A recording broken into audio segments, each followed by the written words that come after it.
Scroll and Dagger presents The Pensive Tower.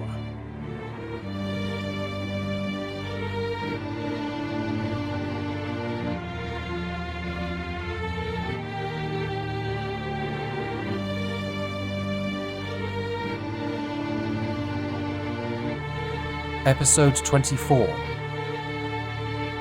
Nighttime Hunt.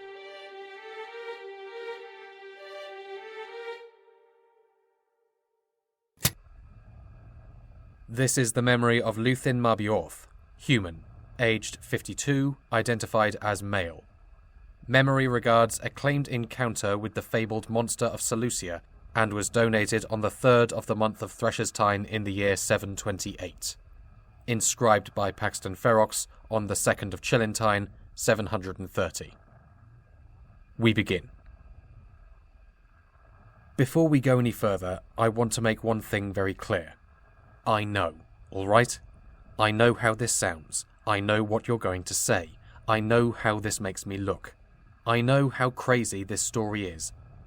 I also know if things had gone the other way, if I'd been the one hearing the story, I'd have been the first one saying how ridiculous it all sounded. But I was there, and I saw it, and I know it was real. I've got the scars to prove it. So, where to begin? I come from a town called Giverton. It's not a big or important place. It's much like any other town you might find in Willowden. Like most places in that neck of the woods, our main export is coal, and most working folks of the town make their living spending their days down in the mines. It's not glamorous or anything, but it pays the bills, keeps the landlord off your back, and that's all you can really ask for, I suppose. Now, I'm assuming that you'll have heard of the Silusian beast. Maybe you haven't. It's a well-known story in Willowden, but you Centurions have never been as respectful of old stories as decent folk should be. Oh, you pay the proper lip service to the three, and no one can say those trillions you have aren't impressive, but there's more to a culture than impressive buildings. It's our stories that make us who we are as much as the buildings. And this one has been heard by many a fireside in the dead of night. So, the story goes that some ancient king of Silusia, back when we had kings in Willowden, he had this hound by the name of Gellent. And this dog was strong and loyal and loving of his master. Now, one day, this king goes out hunting, leaving behind his infant son in the care of a nurse, with Gellent to protect him. This would all be fine, except the king had a brother, who wanted the throne for himself, and knew that if he got rid of the son, then he'd be the heir to the throne and king after his brother. He'd waited for his brother to be out of the way and then put his plan into action. His plan was to savage the child and the nurse and to blame Gellent for the attack, him being a fearsome animal. And he'd timed it well, for the nurse had put the baby to sleep and then had poured herself some wine which had lulled her into a doze.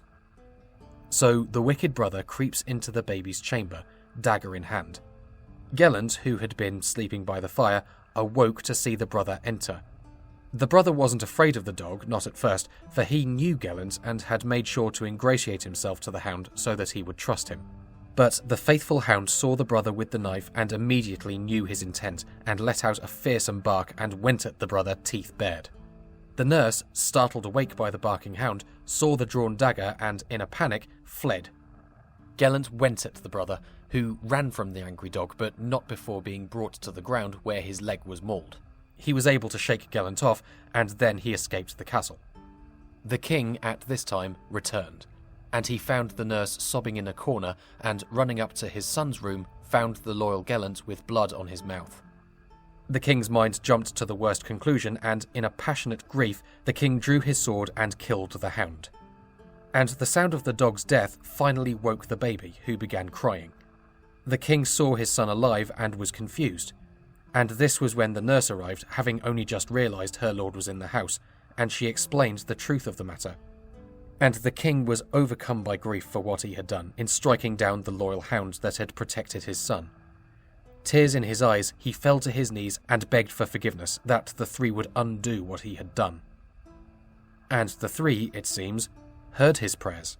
For at the king's sobbing, brave Gellent stood and rested his head upon the hand of the king. and he was overjoyed to see that his crime had been undone. And yet the king hesitated, for Gellent was changed. He was not dead, but not quite living either. But even this much the king named miraculous. But he knew that there was a price for this blessing, that a life must be paid for with a life. And fortunately, he knew just the one to offer. So the king and his newly returned hound set out to hunt down the treacherous brother. Gellent had always been a good dog for hunting, but now he was relentless, tireless, and fearsome to behold. They tracked the brother to his estate, where he hid behind a locked and barred door. But not the door nor the walls were a match for Gellent the hound, who all but flew into the castle ahead of his master the king. It is said that the screams of the brother echoed through the night, and by morning there was not a trace of him left. And so the king and his faithful hound returned to his home, where they both lived until the king passed away. And in time, his son also passed, and then his son, and his son after him. But Gellent did not die. He continued on, long after the king's line had ended, vanishing into the mists of time. And to this day, whenever a person breaks their word or betrays those they claim to love, they can be sure of hearing the howl of Gellent on the wind. And that, if you believe the legend, was the origin of what came to be called the Monster of Silusia, the giant unearthly dog that would come in the night to drag away the wicked, the treacherous, and, according to mothers across Wellowden, naughty children who refuse to go to bed on time.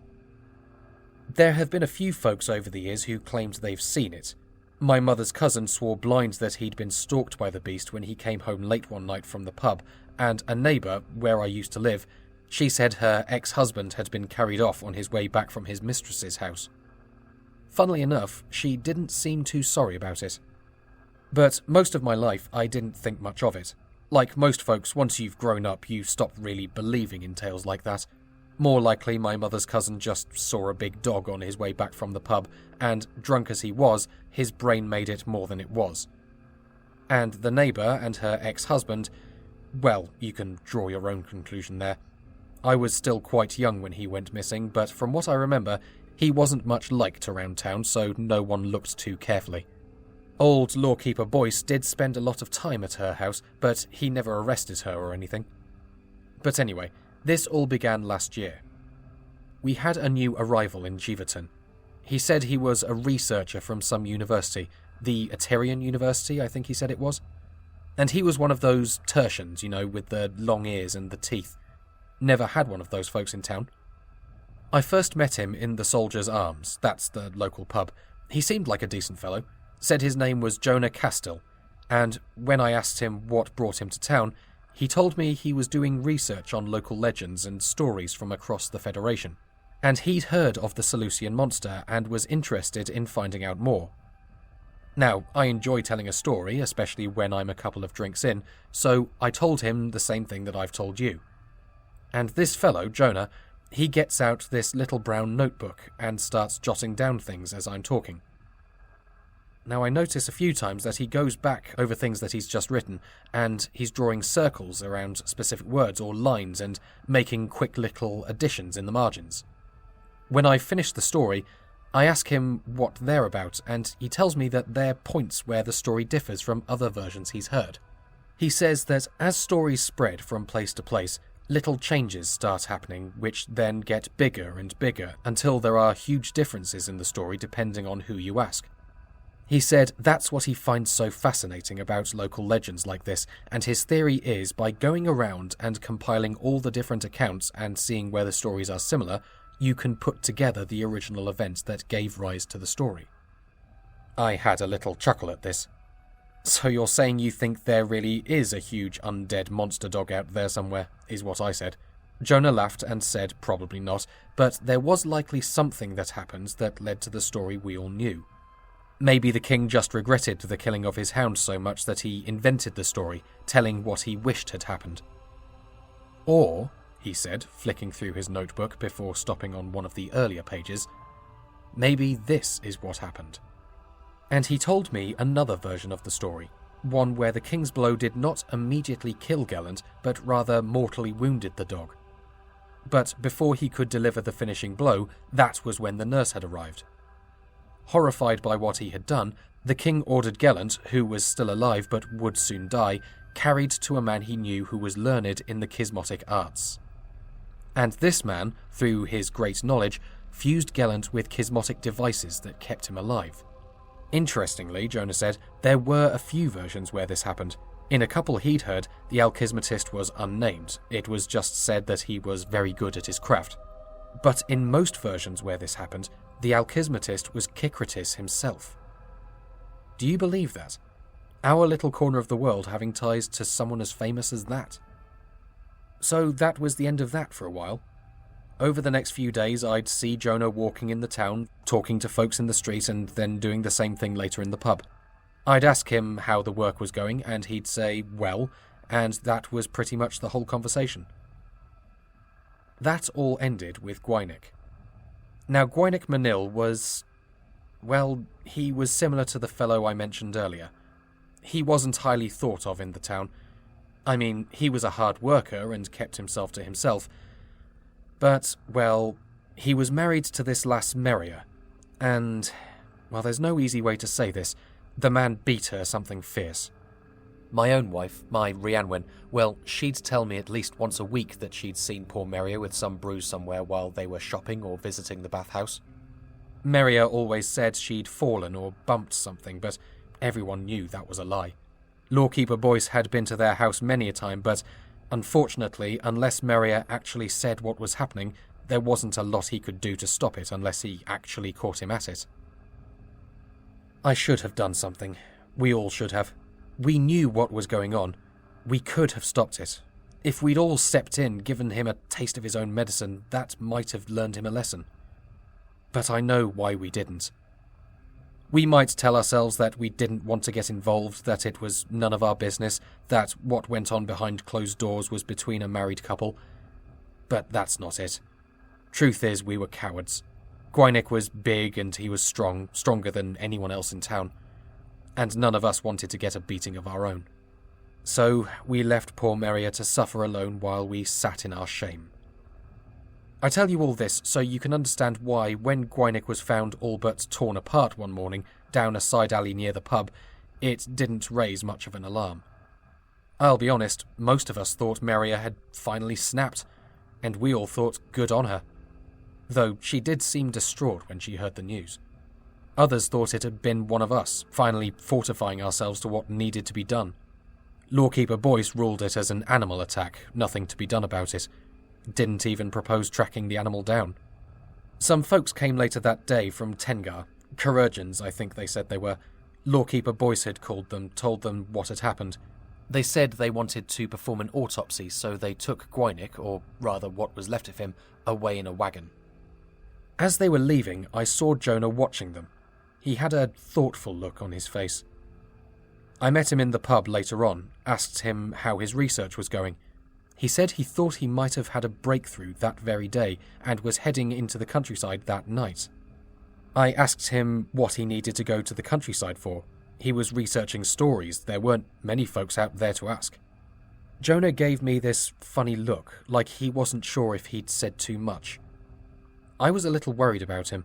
The countryside around the town isn't, strictly speaking, dangerous, but it gets very dark away from the night lamps, and the terrain can be treacherous if you don't know where you're going. I asked him if anyone was going with him. He said no, it would just be him. I guess being clever doesn't necessarily make you smart. That decided it as far as I was concerned. On his own, Jonah might get lost or die of cold or trip over something and break his neck. And this was less likely, but there are still wolves in Willowden, as well as other big predators. Not many, they tend to keep to themselves, but a lone tertian wandering around in the dark is just the sort of thing that would attract an animal that was hungry enough. I told Jonah that I'd go with him to make sure he was safe. He protested a little at first, but I think he realised it wouldn't hurt to have a bit of help. So that night, after work, I said goodbye to Rhianwen, packed a few emergency supplies into a bag, and left, taking with me a lantern, a good length of rope, my pistol, and a dirk. I met Jonah just outside the Soldier's Arms.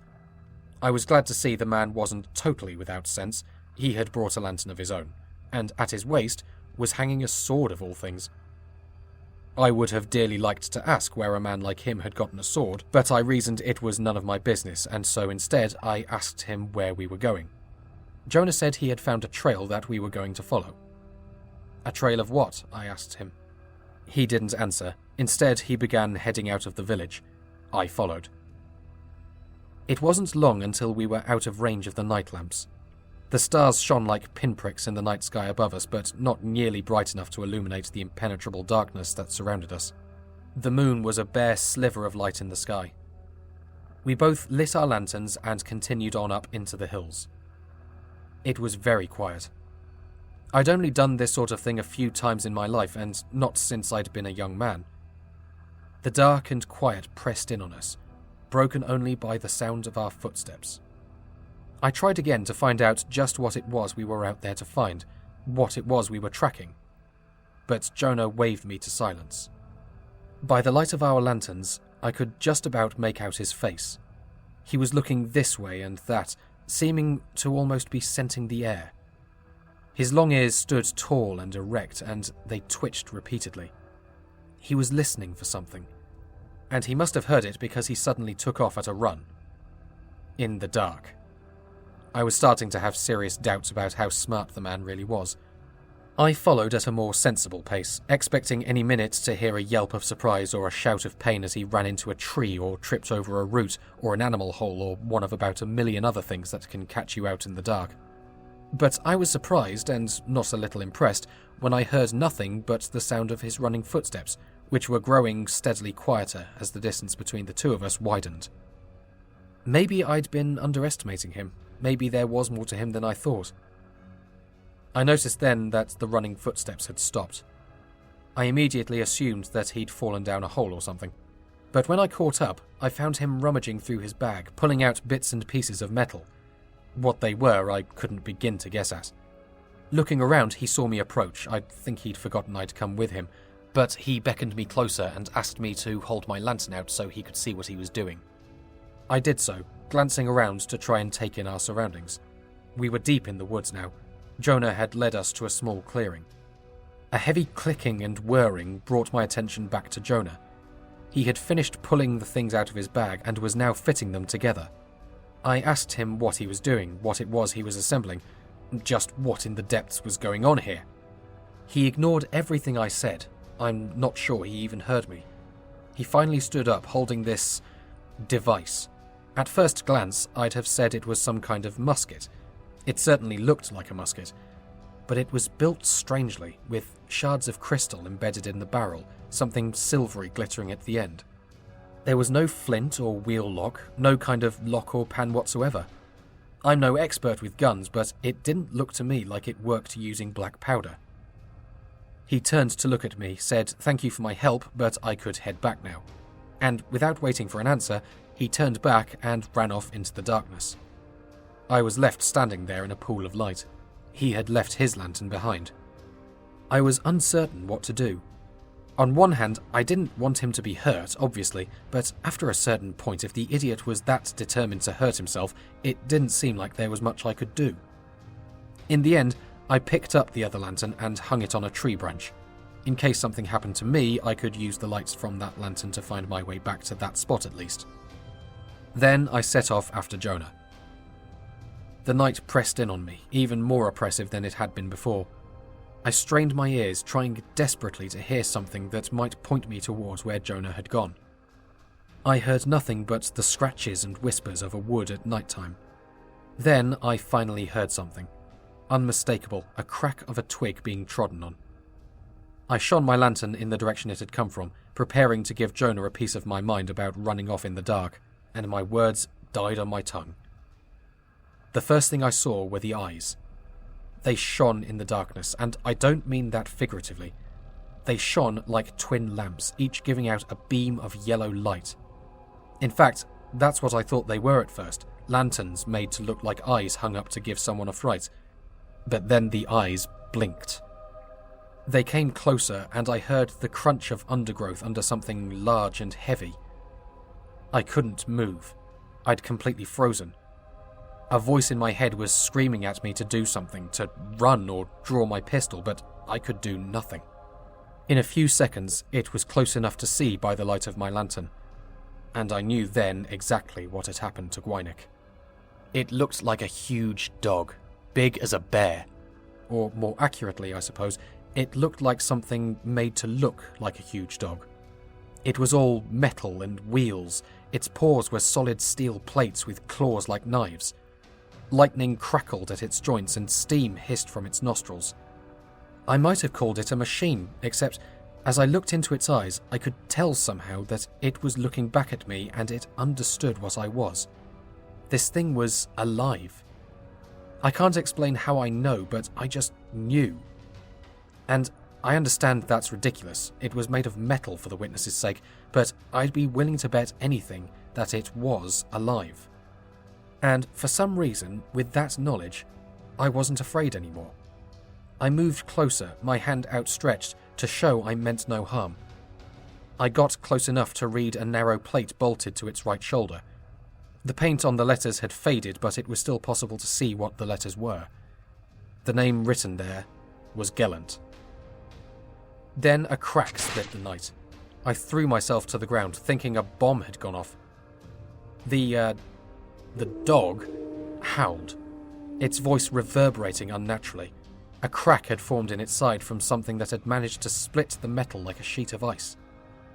But it didn't fall. It turned its head towards where the shot had come from, and sprinted away at a speed a thing of that size and presumably weight should not have been capable of. A few seconds later, I heard a scream of fear that quickly became a scream of pain and was then abruptly cut short. I knew it had been Jonah. I didn't waste time looking for a body or for Gellant. I was lucky enough to get away from one encounter with the Monster of Silusia. I didn't want to risk a second. Final notes. The Monster of Silusia is a story I have heard of before, but until now I've never had the opportunity to read the actual story in its entirety. I can confirm that it is a well-known story in the Wallowden Principality, the kind of story every child grows up knowing. I'm not about to confirm or deny here whether the creature actually exists, though I see no reason why Mr. MaBiorth would lie about what he saw. All I can confirm from this donation are the deaths mentioned. I have here a report of the death of Mr. Gwynek Manil, whose death was put down to an animal attack, and that of the Tertian gentleman, Mr. Jonah Castile, who is listed as missing, presumed dead. I can also confirm that Mr. Castile was indeed affiliated with the Aterian University, though according to my contact, he was associated with the Alkismos department, and they had no idea why he was claiming to be researching old folk tales. I myself have something of a theory on the matter. Mr. MaBiorth mentioned several different versions of the Monster of Silusia story, including one that involved the fabled Kicratis, who was supposedly the greatest alkismatist of all time, able to create items without the usual restriction of the alkismotic process. Supposing such a person did indeed once exist, and they had been able to make the sort of thing that Mr. MaBiorth described here, I can certainly understand why someone might try to track it down, no matter the cost. Inscription complete.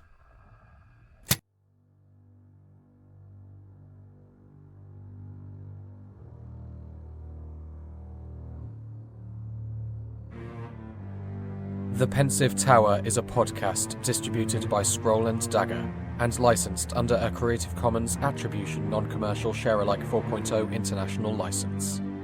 Today's episode was written and performed by Gareth Cadogan and produced by Gina Moriarty. Original theme by Evangelos Anastasatos with artwork by Cassie Shepherd. For more information such as ways to support us or to view show notes, visit us at scrollanddagger.com.